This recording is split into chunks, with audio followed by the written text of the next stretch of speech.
Let me handle reading your chat. I got it. It's weird. I don't know how to do that. I know. You just gotta just let it happen. All right. Let I'm it just gonna go. interview to let go. Just let go.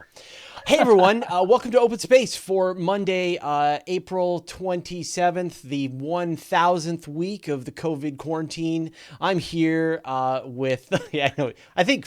I mean, it's relative time dilation. I'm not really sure, but I'm here with Valdez from Twitch, who is. I feel like this is like the mirror universe. Like we have like crossed some kind of barrier between alternate universes, and we're gonna be seeing how the rest live. How's it going, Rest. man? I'm good. I'm hanging out, trying to stay busy here with the whole quarantine thing, Yeah, stuck yeah. at home. So for people who don't know who are you, and what do you do? So you call me Das, right? Yep, That's the name that I've gone yep. by on Twitch for 5+ years now. My real name is John Galloway Mm-hmm. because I do stuff with NASA spaceflight, and my media name is not DasValdez. So Yep. I'm going by two names now. If you see me with NASA spaceflight, I'm their host, John Galloway. If you see me on Twitch, I'm DasValdez, the Yep. name that I hate, but we won't go there.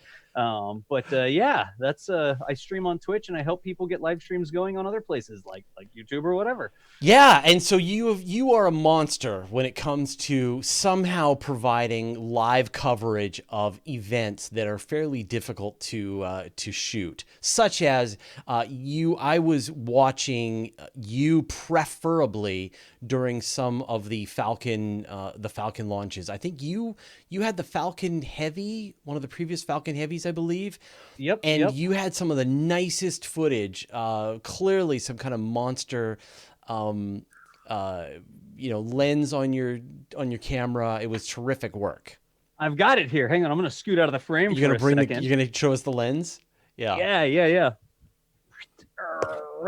So it's not even a lens. It's one big unit. It's literally just a Nikon P1000. Wow. So this was the I don't want to get into photography, Yeah. spend a bunch of Right. money on stuff, but I want a long lens with a lot of reach, Yeah. and this was what I was working with. Yeah, So it was amazing. So we were like, whenever there is coverage of an upcoming event, and this was a big one, right? I think we were coming back to watch we're coming to watch the next launch of the Falcon Heavy, and right, you had a shot that was so tight, you could like see the some of the like hot gases that were blowing out of the side of the rocket and such. So yep. mad props. It's a lot of fun. Somebody loaned me a P1000, so a viewer actually met me down at Cape Canaveral for one of the AEHF launches with United Launch Alliance. I don't remember if it was four, and they literally handed me a P1000. They're like, "You have to try this for the launch." And so I did my thing. I went over. I was on the causeway, or we were on ITL Causeway for that one, Yeah. and I busted out this P1000. I had never used it before, and I put it on the tripod, and I got it all set to just record, right? And it's got an equivalent of 3,000 millimeters of zoom, and it's equivalent because it's got a cell phone sensor on it, Right. right? Right. Right. But I did this for one of the AEHF launches, and it was insanity.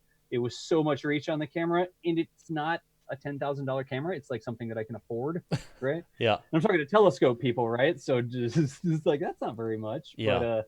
anyways, it's I It love playing totally did the around with all trick. sorts of Yeah. cameras, live stream stuff. So, let's give people like a bit of a news roundup first, just before we go into more of the projects that you're working on, which is, um, Starship didn't explode yesterday. Have you been tracking that? That's a good thing, actually, when Starship doesn't explode. It's a new experience. I don't know how to feel about this. A new experience. As it turns out, they figured out how to make a fuel tank that actually holds fuel. Yeah, doesn't collapse, Um, doesn't fold in on itself. Yeah, so we saw that down at the at Boca Chica. They did the room temperature test where they just sort of filled it up, right? And then they did the I think they did the cryo test. Didn't they do the cryo test last night? yeah. They did a crowd test last night. Yeah, it passed with flying colors. Was the tweet I think from Yeah, Elon. yeah. Elon Musk was quite So pleased about that.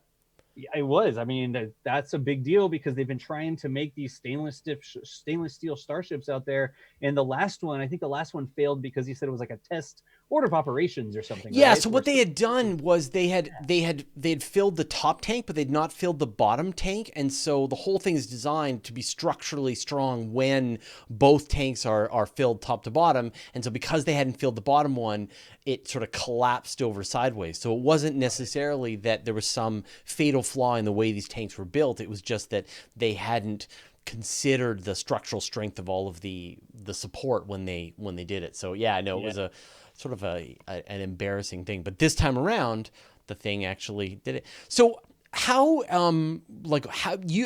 have you been doing coverage of what they've been doing at Boca Chica, and how have you been doing this? So I do a ton of work with NASA Spaceflight, Yeah. right? And NASA Spaceflight is an amazingly talented group of people that have all sorts of different skill sets, like writing articles, videographers, photographers, and I'm sort of a live stream guy that helps out with live stream stuff. So we get videos from Boca Chica just about every single day from Boca Chica Gal Yep. on Twitter. And it's literally, she loads up videos, clips every day, and then somebody from NASA Spaceflight edits them and puts up these recorded videos, right? Pre-recorded videos. They are insanely popular. A ton of people go over to the NASA Spaceflight channel and like keeping up with what's happening. And just recently, we did a live spot from Boca Chica. So on the last NASA Spaceflight Live on Saturday, we actually dialed into Mary just via Zoom call like this, but we had her point her camera over at the launch pad from across the street right before SN4 had done its test, right? And then there's also in the mail down to her right now a live stream setup. So I've built a push button live stream setup.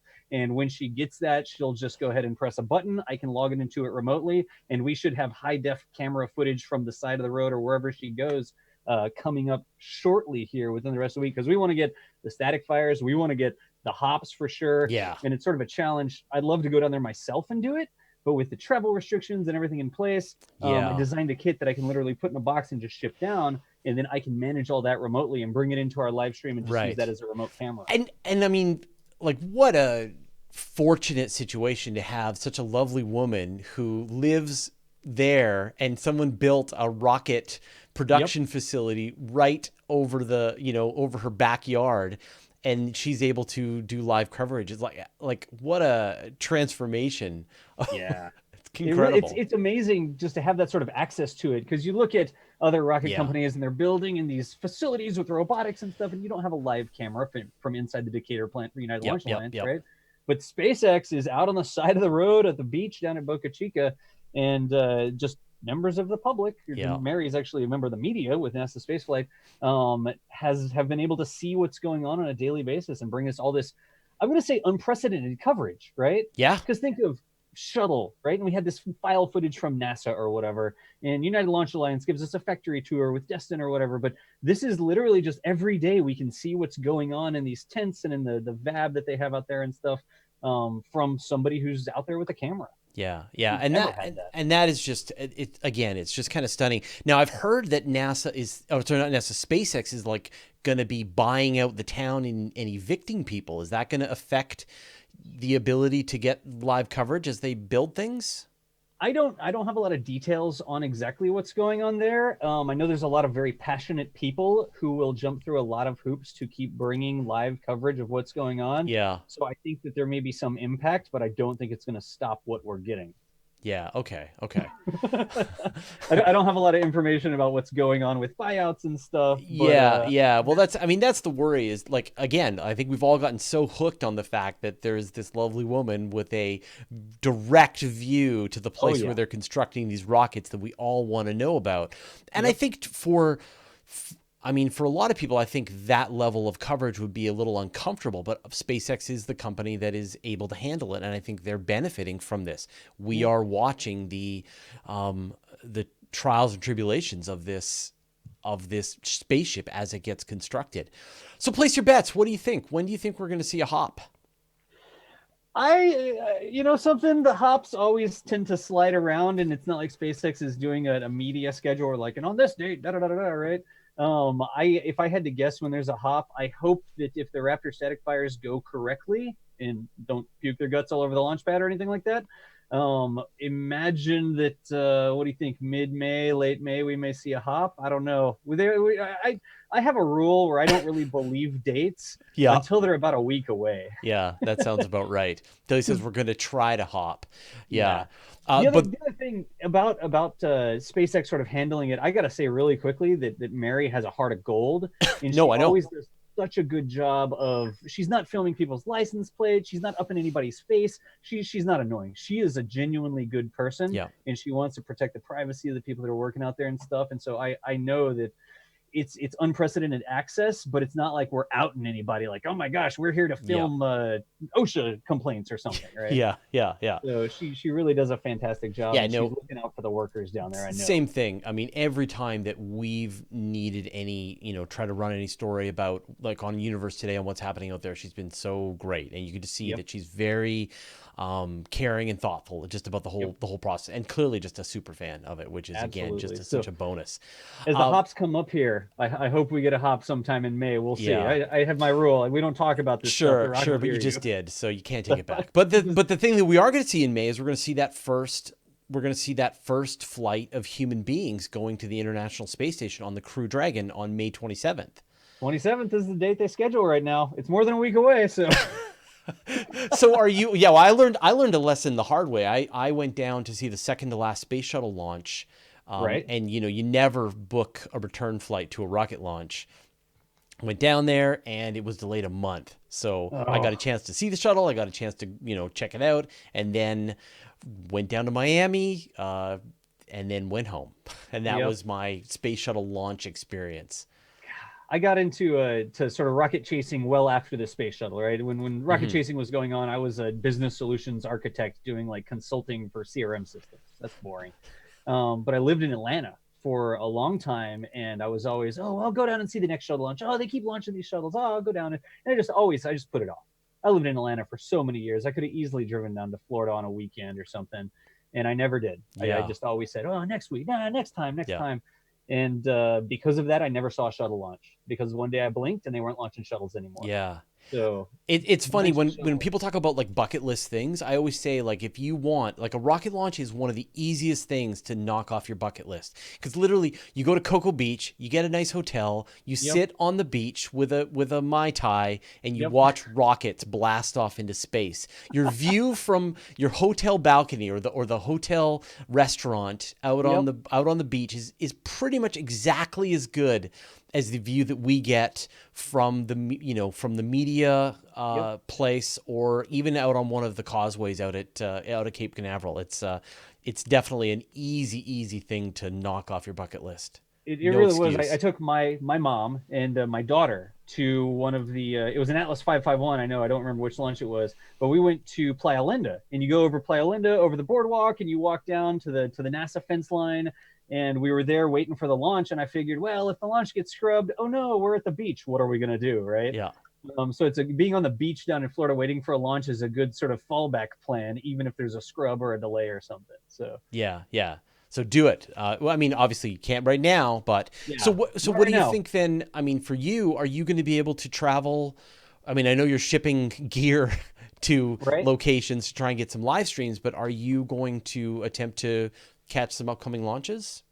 I'd love to be down there for DM2. Yeah. I'd love to make it down there, but I'm going to completely play that by ear with the environment and the travel restrictions and anything that's going on. NASA has also been making some statements that you may have seen on Twitter about limiting press access because they don't want to have 18 Brazilian press there or whatever. But I'm sort of playing that by ear. Again, that's more than a week away. And I've gotten to the point where if I go down for a launch, I'll drive, because it's easier to have the car. I'm 7.5 hours away here in Charlotte, North Carolina. So it's not the end of the day. It's a day of driving or whatever. Bad. But that makes it super flexible in terms of a slip or whatever, Yeah. So I want to make we've got a photographer that's on the media list, but we're fully expecting NASA to say, sorry, we're all full.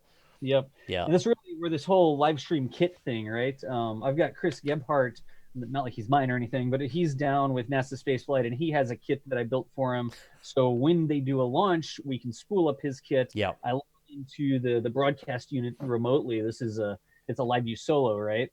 And so this is a device that we get on the internet, and then I can manage it all remotely. And he just needs to turn it on and plug the camera in. Yeah, And point in the right direction. yeah, it's good to have somebody point in the right direction, right? But it's good to have somebody that actually lives there so that we can keep bringing this. I'm not going to say boutique, but it's sort of like our footage. It's not the official footage, Mm-hmm. but it's our camera that's down there, and we're talking about it and that sort of stuff. I don't know. I sort of really dig that it's a community sort of project, or it's a group sort of project, as opposed to let's just watch the official feed and talk about it. Are you surprised at how excited people are to watch some of these kinds of feeds? I mean, I'm not really. Not anymore.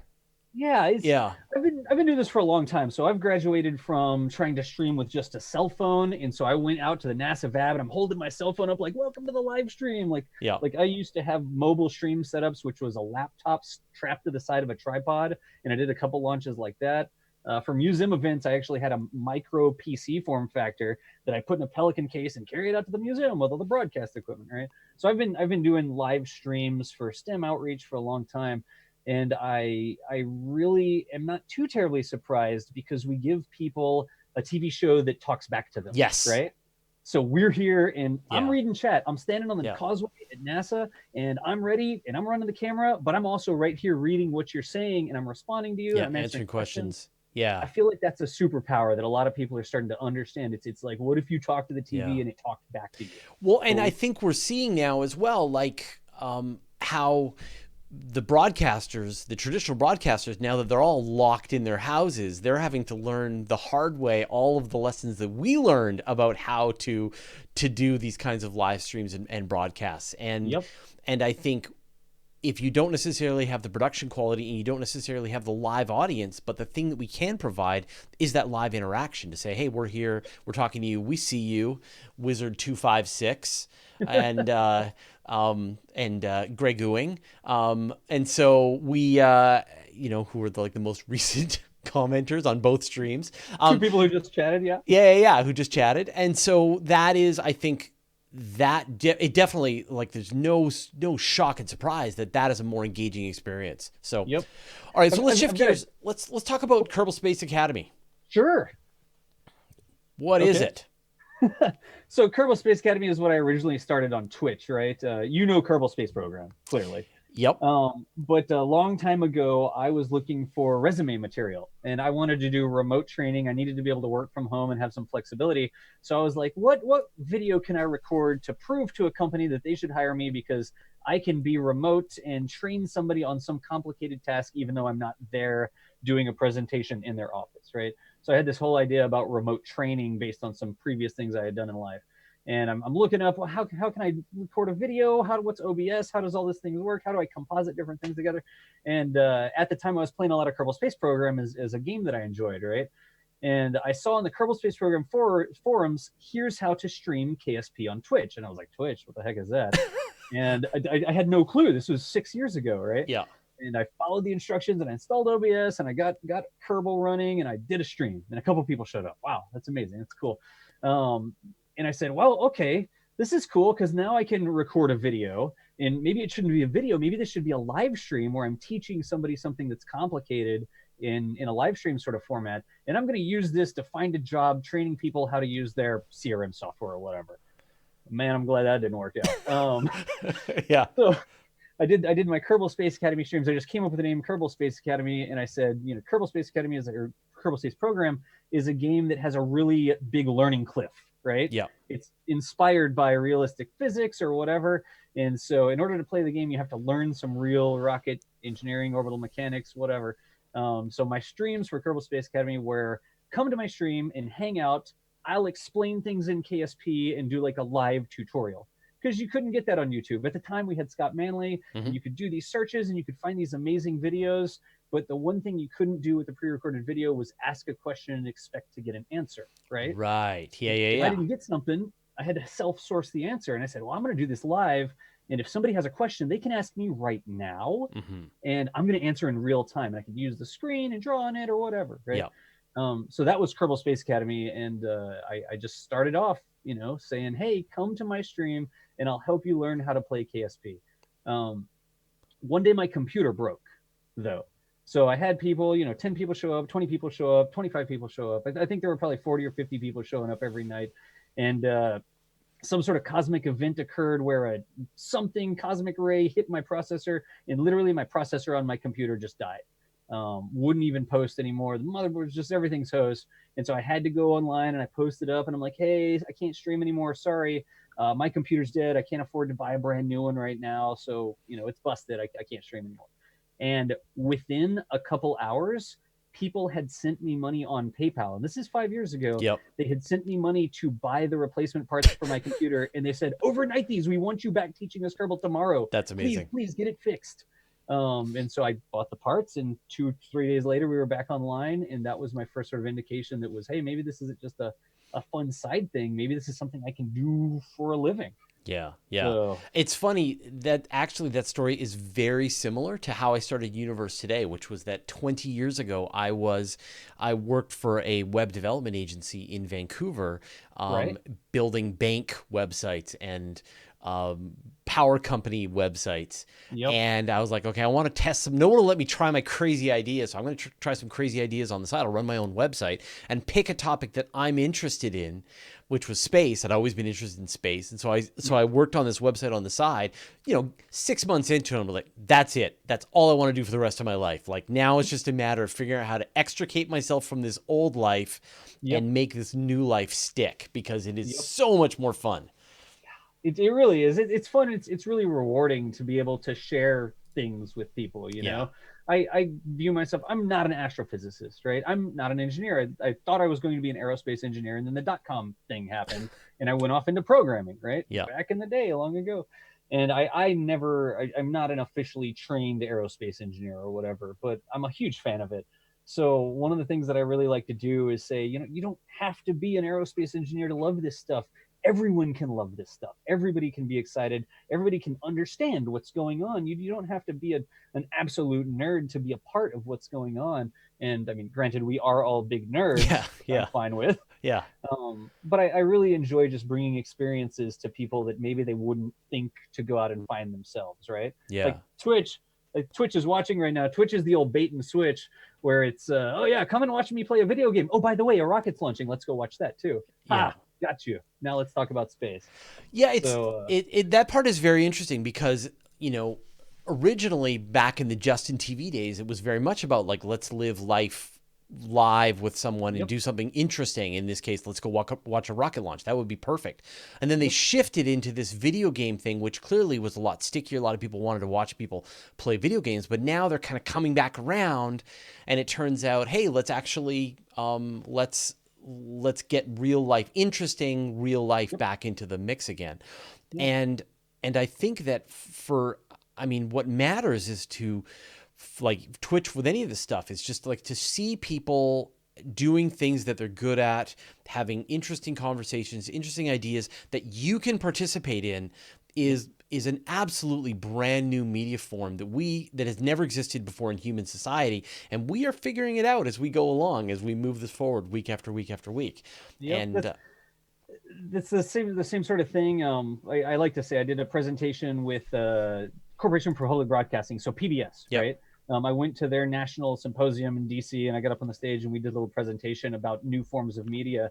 And one of the things that I had going through my mind was, imagine all the people that are inspired by Carl Sagan and these people, right, who in the past have made these cool videos or TV shows or whatever. And imagine that you're so inspired by Carl Sagan and you were there watching the show and you had a question and you asked it. Yeah. And what if Carl Sagan looked at the camera and answered your question, right? Yeah. And that's what we're doing these days. I'm not Carl Sagan, but I can look at the camera and I can read something that you just asked and I can answer it for you. And if we were inspired or engaged previously by Carl Sagan, that sort of stuff, imagine today with the new technology and the live interactiveness, whatever, that we have, like imagine how inspiring that can be for someone, Yeah, absolutely. And I mean, I can, when we do some of the live streams, it's the exact same thing, right? You're watching the chat, you're doing your thing. A person asks a question, you answer the question, you continue, you blend it in. If you have time, if there's too many questions, you do what you can to get through it. And and it is something that, again, just has not existed before, and is very compelling. And it's not surprising to me that people enjoy this more than they enjoy just watching their regular television. Once you get into it, right? Once you get out of that passive once mode. you understand what's going on. Yeah, everybody totally. everybody that I sort of work with, right? I work with museums, and they're like, you want to do what? Why would you want to do that? And I'm like, just trust me, okay? Just trust me. We're gonna go and we're gonna do this virtual field trip. Just give me permission, please. And give me one virtual field trip. Give me a 30-minute show with somebody from the museum, and by the end of the show, they'll be like, "What is this? How are you able to do this? This is amazing. People are watching, and you're talking to them live." Yeah. They don't always get it at first, but once they see it and they're sort of a part of it, they're like, "This is really great. Like, how can we do more of this?" Yeah. I have a great story. I was here at the Charlotte airport, right?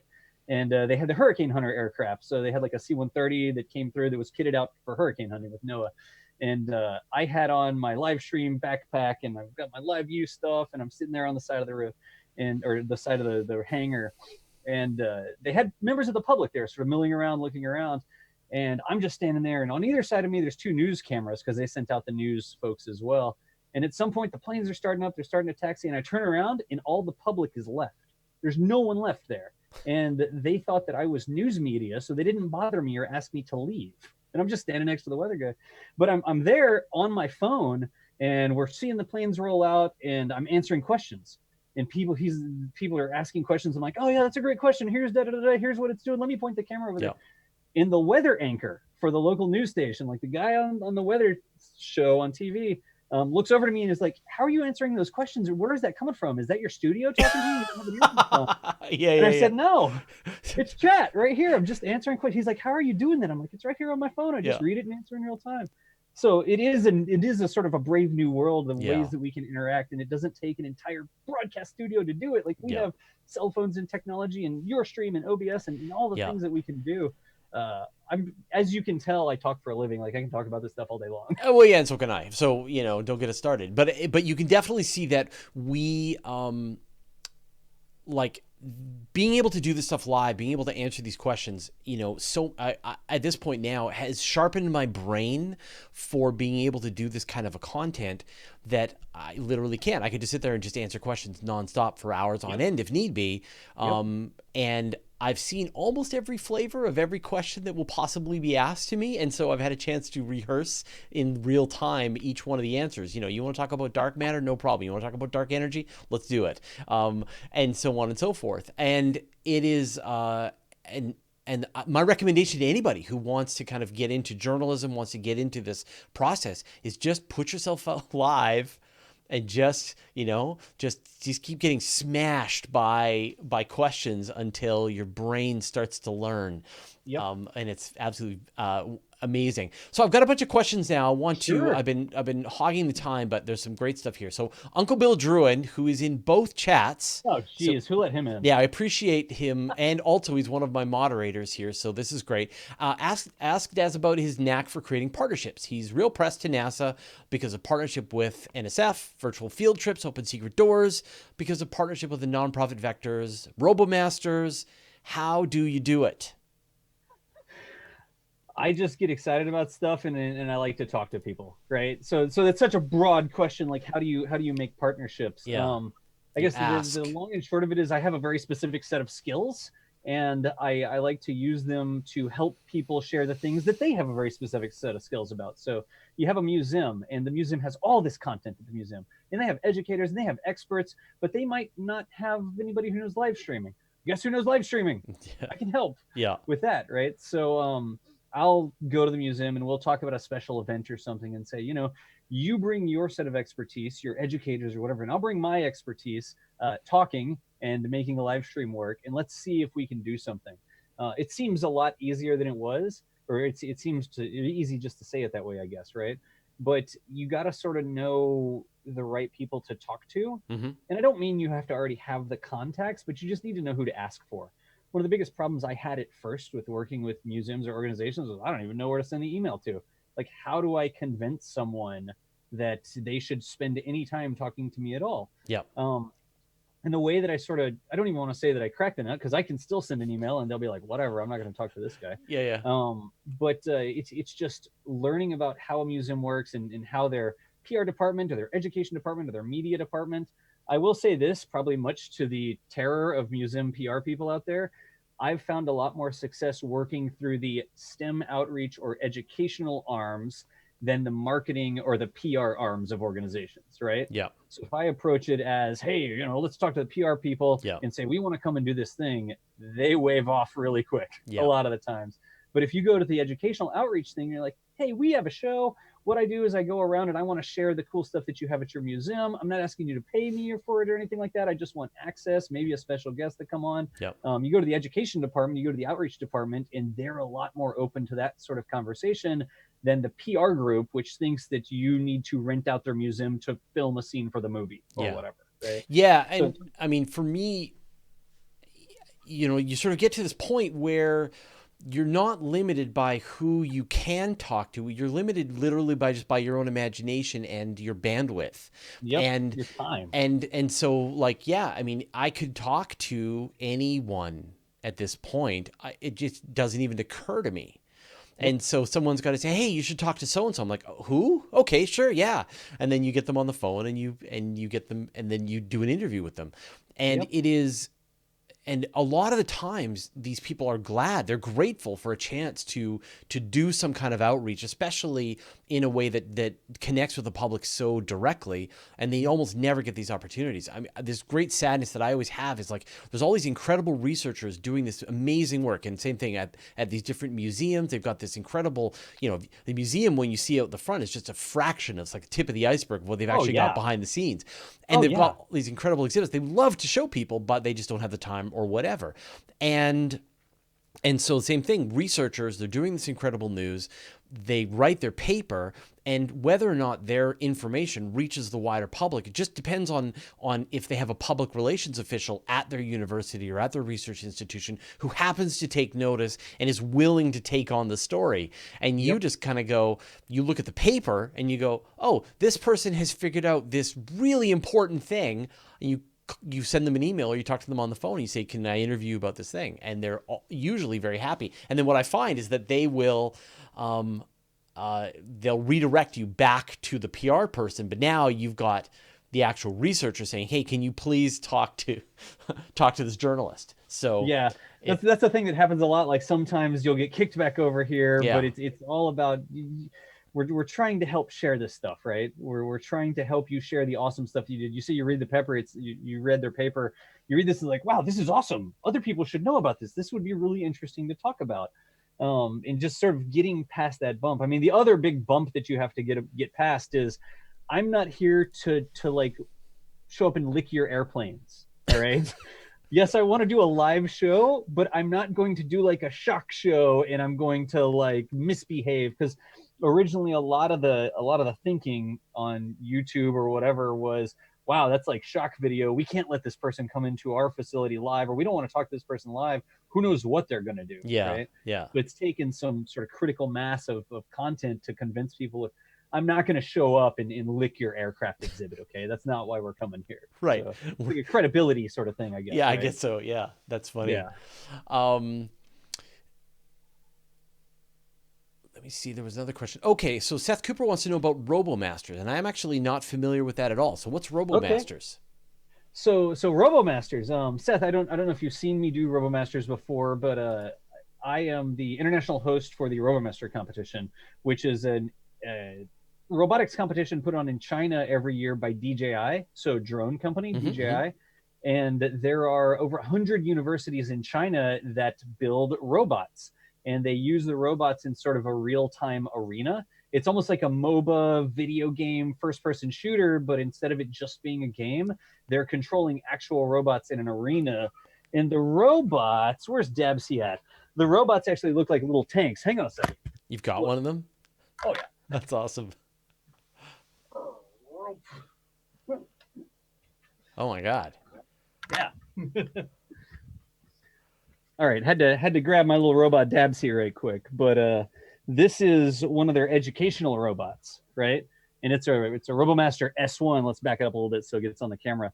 And so they drive around an arena, and they actually have a little projectile blaster on the top of them, and the robots have to shoot the other robots and bounce little projectiles off their armor plates.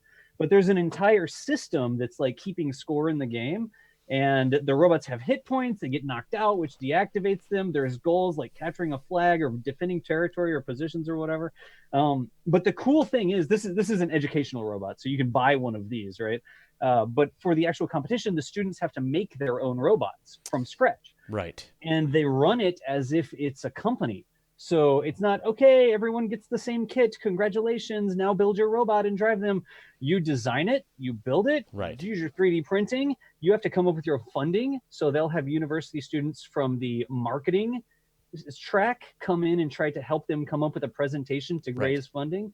So Robo Master is not just everyone gets the same robot. We're all on the same page. And now it's even, you start from scratch to build and design these robots. But for the past 3 years, I've flown out to Shenzhen, China for 2 weeks, and I'm there in the stadium and I'm speaking English. I am the English voice of Robo Master to let people know what's going on. But it's an amazing competition because it's all done by the students.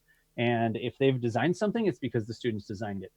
You can have an aimbot. So if you program computer vision that can recognize the enemy robot targets and automatically aim the turret, that's allowed because you're the programmer that made it. Right. The engineers that actually make the harnesses and yokes and all this, it's the same sort of technology they use on DJI gimbals. So how you have one of those gimbals that's keeping the camera stable, that's what's on the turret of the robot. But it's a way to sort of make the engineers and the programmers and all the college students that are involved with this superstars. But that's what Robo Master is. I'm a huge fan of Robo Master. It's kind of incredible. It's similar to, I know they have these like robotic soccer games that they play every year. Yep. And there's like a version of that now where they're actually having like Asimo, like larger robots that are trying to battle one another or try to play a game of soccer. And so the goal is to beat the top ranked soccer team at some point in the future, maybe it'll be by 2050 or whatever. So how fast has this stuff been advancing? I mean, you've done this for 3 years now, right? Does it feel like it's getting... or that you've gone to... How many times have you been to Shenzhen and actually participated in this? So I've been out there 3 years. Unfortunately, it's not looking like we're going to make it out there this year because of everything that's going on with the world. But they were this year they were starting to spread into the United States. So we were actually supposed to have an international regional competition that was not in China. And they had enough teams, enough universities that were signed up.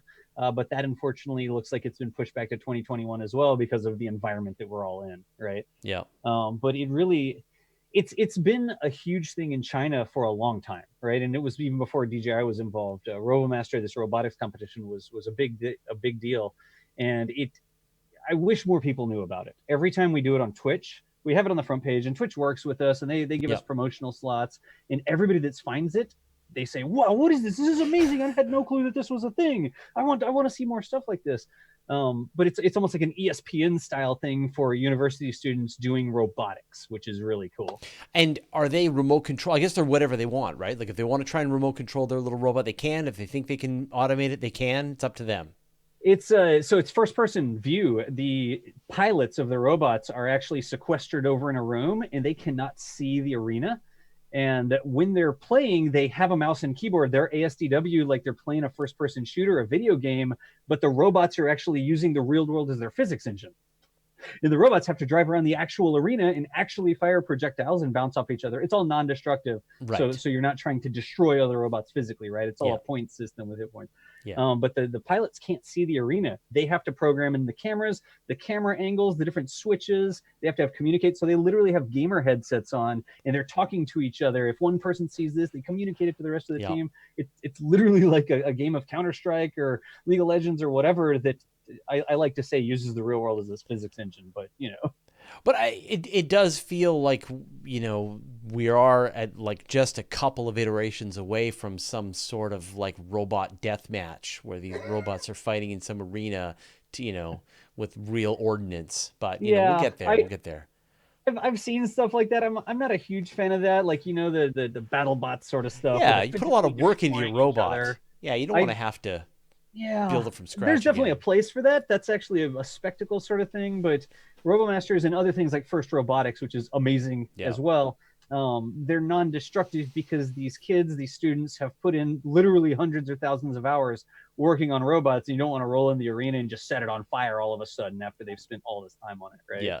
And you need to be able to extract the technology from the winning robot and, try and use it for future versions. So, Yep. Raj Luthra is asking, what are you looking forward to in Kerbal Space Program 2? That is a great question. What am I looking forward in Kerbal Space Program 2? I think that our interplanetary stuff is going to be way legit. So intergalactic stuff, going to different interstellar, star systems. like star system to interstellar. Star system. So it's galactic, stellar, and interplanetary. So interstellar, being able to go to other star systems is going to be really cool. I also like building big stuff like bases or shipyards. And in Kerbal 1, we've always run into the problem where you get a massive space station that looks really cool, and then your computer becomes a slideshow. Ka-chunk, ka-chunk, ka-chunk, ka-chunk. Right. So I'm super excited by things that we've seen in Kerbal 1. They've made all these improvements. They've moved to a new version of Unity, and they've updated code and optimized things. It's still not perfect, but we're already getting in Kerbal 1 better performance. I can't wait to see what happens in Kerbal 2 when they've been able to rewrite the engine from the ground up, right? That's always the problem with Kerbal Space Program, was that it was a passion project by people who were not originally game programmers, right? Mm-hmm. So we had sort of some code that maybe wasn't the most optimized code, and we had the Kraken, which is a really cute way of saying we don't know how to make this work right, so it's going to make your craft explode. But I hope in Kerbal 2, with the whole new engine being rewritten from the ground up by people who started off as professional programmers, will give us a whole other experience for Kerbal. Yeah. So is it like does it have no shared lineage from Kerbal 1 beyond the general ideas and the general atmosphere? Yeah, it's supposed to be completely written from the ground up, a new engine, a new way of calculating orbits and tracking everything, a new way for mods to work. And that sort of scares people because they're like, I love Kerbal 1. I don't want them to mess up Kerbal 1. Right? Keep playing. From what I've seen, they, hashtag sponsored, they flew me out to their offices. They let us meet all the developers. They had this pillar struts of the community, they called it, like YouTubers and streamers and stuff that were big Kerbal fans. And I am really optimistic about what we'll see out of there. It's more than a month away, though, so, That's pretty quick, though. I mean, I can sort of remember when those first few trailers were coming out, and now we're just a couple of months away from it being into our hands at this point. Hopefully. Yeah. There's been a bunch of sort of pushing back, and we don't know exactly when it was supposed to come out. Originally, maybe it was already supposed to be out, and then they reorganized some things. And, my overarching comment on that is I want Kerbal 2 to be great, and I don't want them to rush it like just, oh, well, we got to be done because people want it to be done. Just ship it. Yeah. Whatever it is. Yeah, I always say that I learned more about being a space journalist by playing Kerbal Space Program than I did by actually spending years reporting on stuff, right? It's one thing to talk about the rocket apogee and when it kicks into its second stage and the problem that it had with its second stage, et cetera, et cetera. It's another thing to see your poor Kerbal stranded because you didn't put enough fuel in the upper stage, and you see what happens. And literally, it just felt like all of these ideas that I had talked about for years and years, literally for 10 years, I had been reporting on this stuff before I actually even played the game. And suddenly, you're like launching, you're going through your stages, you're going into orbits, you're waiting to your apogee, and then you're firing again to circularize your orbit, and you're, setting in to do a transfer burn to go to the moon or, to whatever. And then, of course, you're doing the, all I could get to is doing a litho break onto the moon. Yeah. Which sounds like you need a friend who can teach you. I guess so. I would. Yeah. If only you knew someone. If only I knew somebody. Yeah. I'll start watching. That's why. How do I stop litho breaking? That'll be my first comment. But it was just like amazing, right? Like just like suddenly all these ideas all just like pop into your brain, and now you just have this way. And so now I can talk about, like, I don't have time to play KSP anymore, but it is in my genetic code now. When I talk about this stuff, I have this, like, I literally have this error routine that is checking the things that I say against what I learned in Kerbal Space Program to kind of go, wait a minute, like, why is it so hard to get to the sun? Obviously it's so hard to get to the sun because you've got to kill that delta V from the Earth's orbit around the sun, right? All of this stuff is,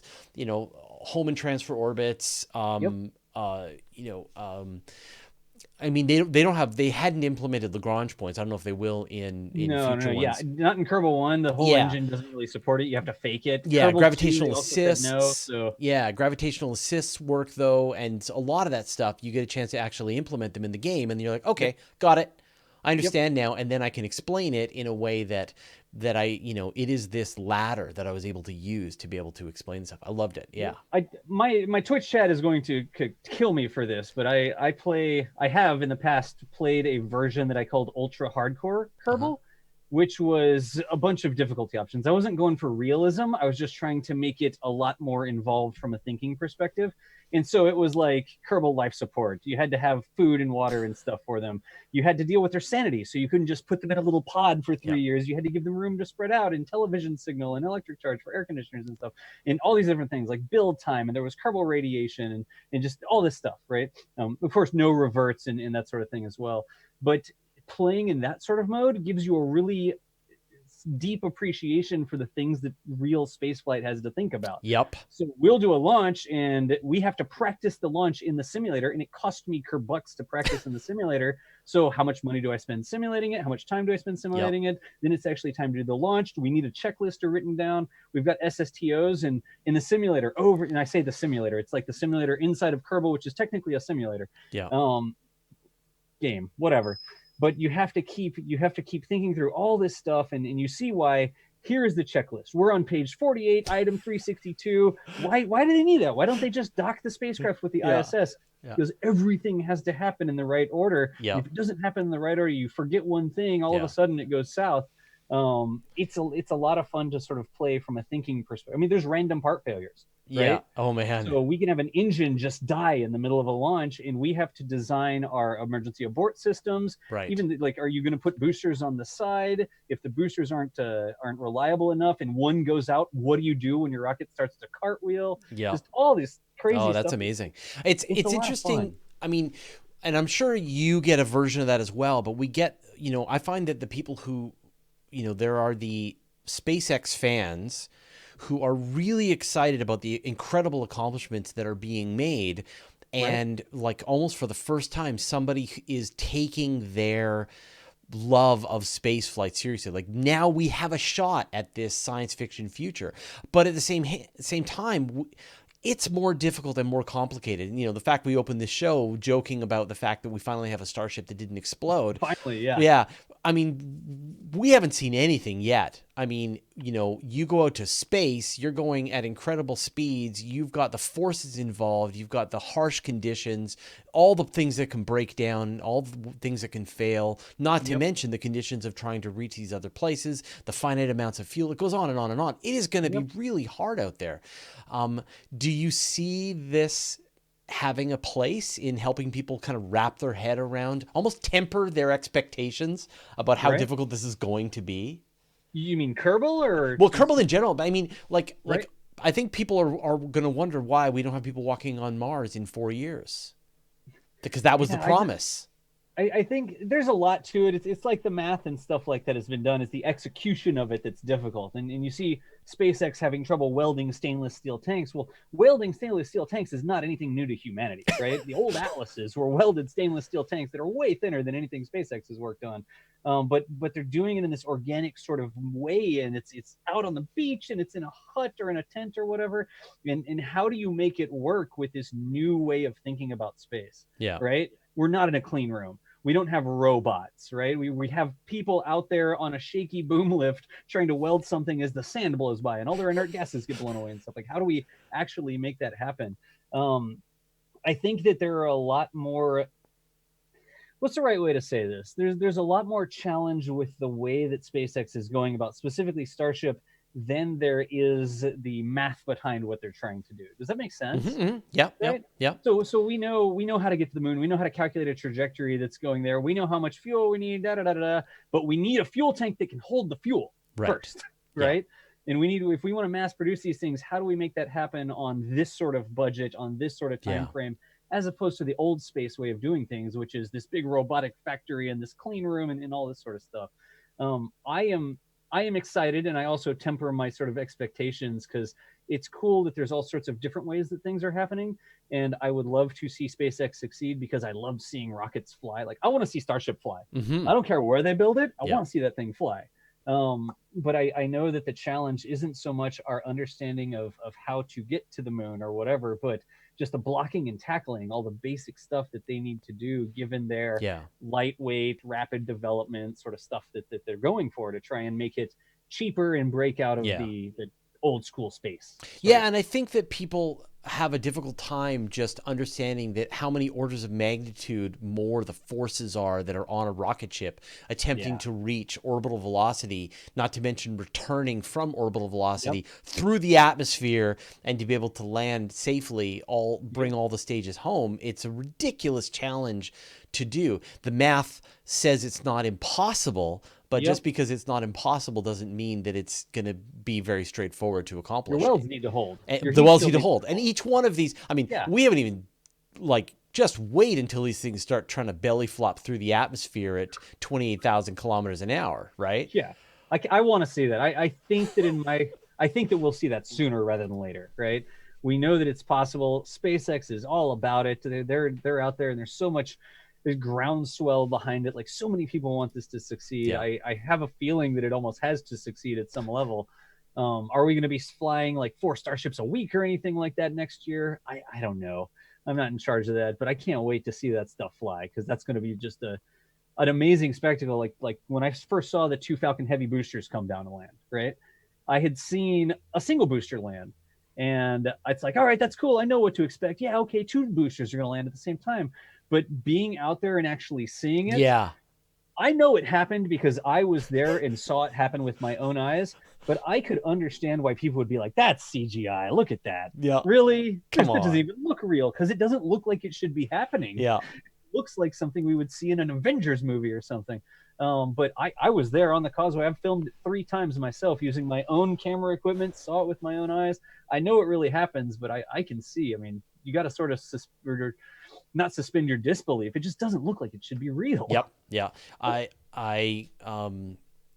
The only launch that I saw was an Atlas. I watched Osiris-Rex blast off, and so there was none of that, none of the landing with Osiris-Rex, but it still was very impressive to watch the rocket go up.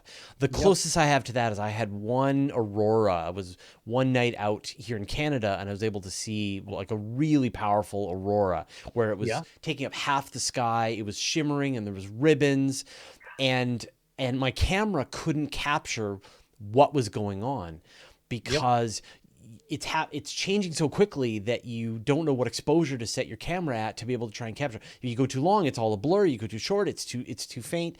And so you just had to take it in with your eyeballs, and there's no way to really get across to another human being what it is that you were experiencing. You just you had to be there. And I think it's a similar, situation. I say the same thing all the time when I've been down to the Cape. I don't even know how many times I've been to the Cape to stream rocket launches, to record rocket launches. But you can watch a YouTube video, you can have high def audio, you can have 4K slow-mo, like all these different amazing bits of technology that we have at our hands to capture the stuff, right? Yep. None of that actually conveys being there and seeing it in person. Yeah. When you feel it in your chest, when you feel the vibrations rolling across, it's a visceral experience. Yeah. When that rocket takes off, and you get the delay because of the sound coming at you, and you feel it, right? Yeah. You feel. I don't care how big your subwoofers are. I don't care what sort of trigger you have. You're at a launch, and you feel that you're there at the launch. Even just the adrenaline of being out there and waiting for it. And it's like T-minus 2 minutes. Is it going to go? Is there going to be a hold? Listen to the launch net. All the stuff that goes on. It just builds up when you're there in person. And so I always say. I know that not everybody can travel. There are people overseas, especially right now. We're not traveling anywhere right now. But once society sort of gets back to, I don't want to say normal, but you know what I mean. If you have an opportunity to make it to a launch, Wallops over in Virginia, you go down to the Cape in Florida. Hopefully we get stuff flying out of Vandenberg soon. I know Europe, it's super hard for Europe because there's not a lot of launch facilities going on in Europe. Theirs is in South America. Yeah, it's just not a thing, right? It's not convenient. If you have the opportunity to witness a launch in person, it is well worth your time. Yeah. Go East Coast, not West Coast. The West Coasters get fog out of so generally what you'll get is you'll hear a lot of noise, you'll see the clouds light up, and if you're lucky you'll see something appearing above the cloud deck. But see the clouds light up, huh? I went out there for the last Delta 2, and I'm all ready to go, and we stood next to the pad. I was with United Launch Alliance. I was on the pad there waiting for the Delta 2. We were there for rollback, and I stood there for 4.5 hours, and the only part of that last Delta 2 I saw was one of the nozzles of one of the SRBs. And I'm like, okay, well, I stood there 4 hours. I didn't see anything. And then rollback didn't happen. The rollback was just delayed, which is why we didn't see the rocket, right? So we went on, all right, I'll capture this. The night before, I'm like scouting out the marine layer. I'm up all night. I find an elevation where I'm up above the marine layer. And okay, this is going to be awesome. We're going to see the rocket break out of the marine layer. And we're going to live stream this, right? What plan survives the battlefield? The night of the launch, I go to that position. I scouted it out. I took reference photos. I look at everything, and the marine layer is like 200 feet up above my elevation. Yeah. I didn't even hear ISAT-2 launch. I didn't even see the clouds light up. I didn't see anything. Nothing. No. Yeah, and apparently, like a lot of people that were 20 miles away on a mountain had a much better view of of it breaking through the marine layer and heading off to space. So yeah, no, there's no. Yeah, you can't predict this kind of thing. If Vandenberg's all you got, though, give it a try. Like if you're within striking distance, you can make it to Vandenberg. Like give it the old college try and just be nice to the marine layer. Now we've just got a couple of minutes left, so I want to give you a chance to shamelessly self-promote some upcoming stuff that you're working on. So what should people who, like I said, we've opened a portal between worlds here. If people want to watch what you're doing, where should they go? What should they do? So I'm always over here on my Twitch channel, all right? If you're at twitch.tv/DasValdez, that's where I stream all sorts of wacky stuff. I do Kerbal help desks, I've been calling them lately, so people can just tune in and ask questions about Kerbal. I try to do those occasionally. Twitch chat, please don't shoot me. But I'm always over on my Twitch channel. I'm also doing a lot of stuff with NASA Spaceflight, so you'll see our NASA Spaceflight live.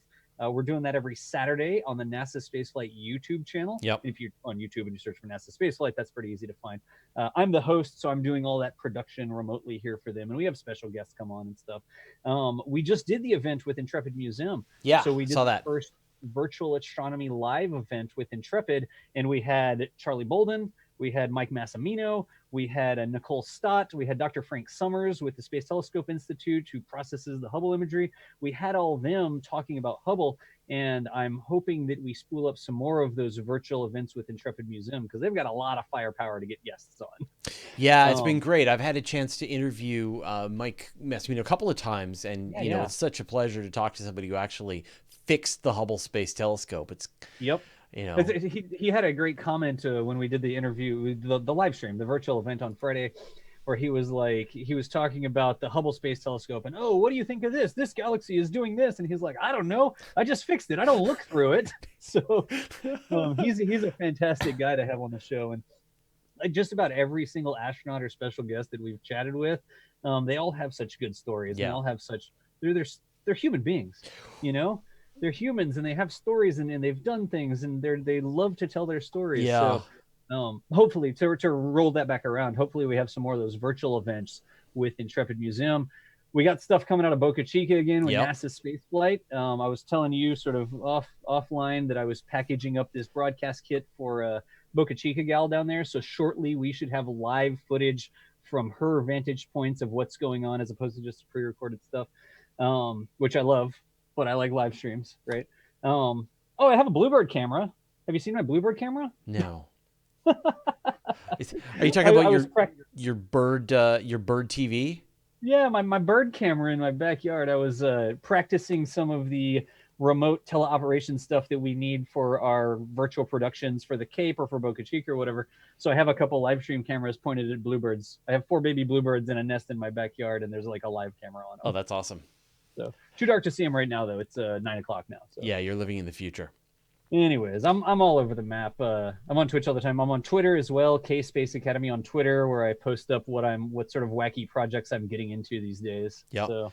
And so if people have an upcoming event, is there something that you're excited about that's coming up shortly? I guess the next whatever is going to get tested out at Boca Chica? My next big thing is getting the live stream kit down to Boca Chica and helping produce that live footage coming from Boca Chica.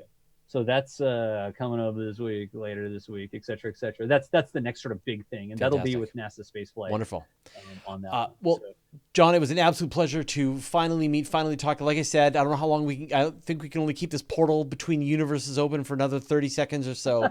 but I encourage everybody to go over to his Twitch channel and learn everything you can, both about Kerbal Space Program and watch all of this amazing rocket coverage.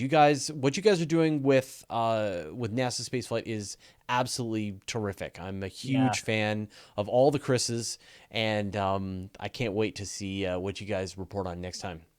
Hey, the last thing that I didn't mention, I've got a YouTube channel as well where I archive off all my virtual field trip content. Yep.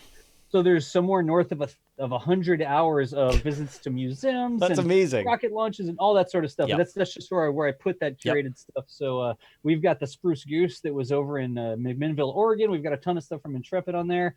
Visits to KSEVC down at the Cape, and all that is just, it's long format, like 4-hour videos of me talking to an Apollo engineer or whatever. So that's on my YouTube channel, K Space Academy. That's amazing. YouTube. I'll stop. Right on, man. I'll stop. No, it's good. It's good. Well, I mean, I know what it's like. I mean, I could spend an hour telling you all the things I work on because there's just there's too much fun stuff out there for our curiosity to follow, and it's a pleasure that people get to come along for the ride as we do this. Yeah. Right on. Appreciate it, Fraser. Thanks great to hang out with you, and I'm sure we'll see you again. Good deal. All right, man. All right. Take it easy, nerds.